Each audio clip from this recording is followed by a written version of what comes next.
কাকা কেমন আছো? হ্যাঁ ভালো আছি। আচ্ছা ইলিশ কোনটা কত দাম রেখেছো?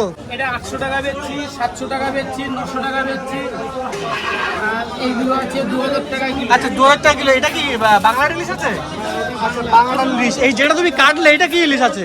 এটা হচ্ছে আমাদের ইন্ডিয়ার ইলিশ। আচ্ছা ইন্ডিয়ান ইলিশ। এটা কোথা থেকে আনো এটা? এটা আমাদের শিয়ালদহ থেকে আনা। হ্যাঁ কোলাঘাটের এটা? না না, তাহলে এটা রায়দিঘির আছে। আচ্ছা রায়দিঘির ইলিশ। কত আপনি নিয়েছেন ইলিশ? কত করে নিলেন?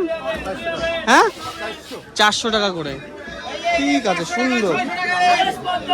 প্রচুর ইলিশ আছে, প্রচুর ইলিশ। আমাদের যে বাংলার ইলিশ আছে, বাংলার লোকজনের কথাবার্তার জন্য আমাদের মানে ইন্ডিয়ান লোকজন বাংলার ইলিশ অ্যাভয়েড করে চলছে। আর ইন্ডিয়ান যে ইলিশগুলো আছে সেই ইলিশগুলোতে প্রচুর পরিমাণে সেই ইলিশগুলো দোকানে ভিড় রয়েছে। আমাদের যে ইন্ডিয়ান ইলিশ আছে সেই ইন্ডিয়ান ইলিশগুলো লোকজনে বেশি খাচ্ছে।